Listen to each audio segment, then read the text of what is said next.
Are you aware that at least 70% of women and 50% of men infected with chlamydia are asymptomatic, meaning they do not present with any symptoms? And are you also aware that worldwide, chlamydia is the most common bacterial sexually transmitted infection?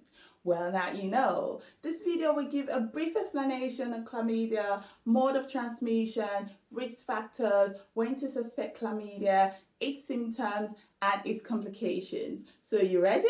Let's do this. Hey guys, as you all know me to be, I am Bukola, the founder of Awareness with Bukola. Please subscribe to my YouTube channel, Awareness with Bukola. Follow on Instagram, TikTok, Twitter, Awareness with Bukola for more interesting topics. Now, genital chlamydia infection is the most commonly reported curable bacterial sexually transmitted infection in the United Kingdom. Yes. It is caused by the obligate intracellular bacterium chlamydia called Trachomatis. How do you get infected? Infection is primarily through penetrative sex, but it can also occur via autoinoculation or splash from genital fluids. Untreated infection may persist or resolve spontaneously. Clearance increases with the duration of untreated infection, with up to 50% of infections resolving within 12 months of diagnosis. Yes. However, in some people, untreated genital infection may result in serious complications. Risk of developing complication increases with repeated infection. So what are the risk factors? The risk factors include age, under 25 years, a new sexual partner, more than one sexual partner in the last year, lack of consistent condom use. Okay? Infections of the urogenital tract typically causes inflammation of the urethra in men, cervix and or urethra in women. Trachomatis can also infect the conjunctival, the rectum, which is the buttock, and nasopharynx. Chlamydia infection is termed uncomplicated when the infection has not ascended to the upper genital tract.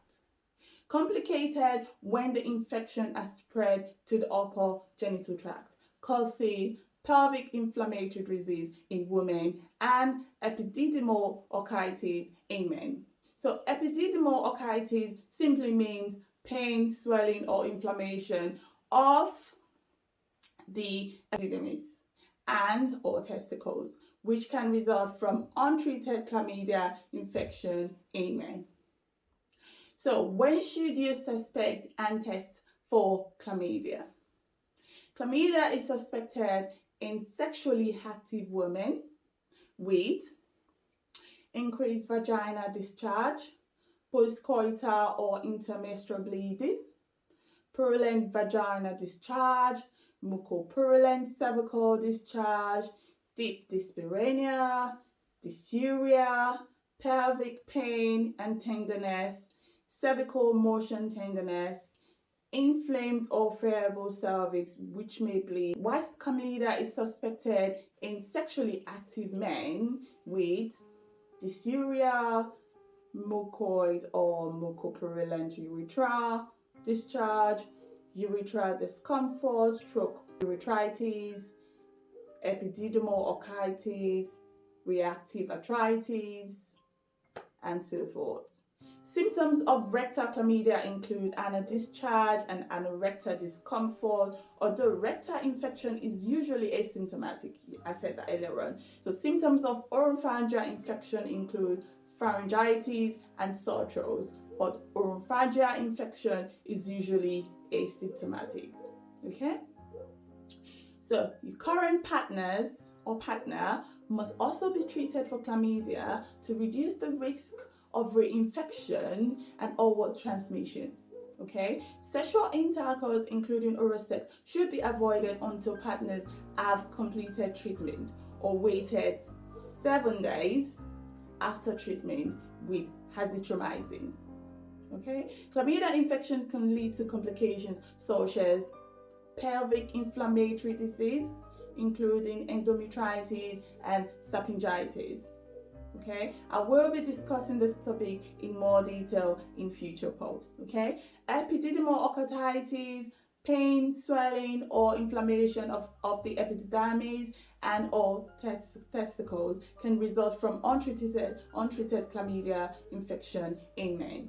Okay, HGV is most common in men who have sex with men, with highest rate in men with HIV. Sexually acquired reactive arthritis, called in brackets SARA, is a sterile infection of the synovial membrane, fascia, and tendon that is triggered by infection, right, at another site. 4. Perihepatitis. This is the inflammation of the hepatic capsule associated with right upper quadrant abdominal pain. And 5 is adverse outcome in pregnancy, which include infection of the eyes, lungs, nasopharynx, and genitals in the neonate, and due to exposure during birth. 6 is conjunctivitis and high infection, which can occur via autoinoculation or splash from genital fluids. And 7 is anxiety and psychological distress.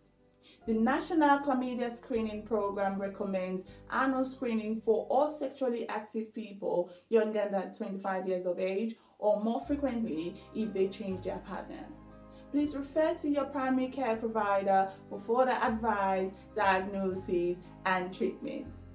For the full comprehensive article on this topic, go to my website at www.awarenesswithbucola.com. You can email me for business inquiry, which is info@awarenesswithbucola.com. As usual, do not forget to put in the comment below what else topic you want to learn more about. I would love to know, and I look forward to seeing you in the comment section. Bye for now.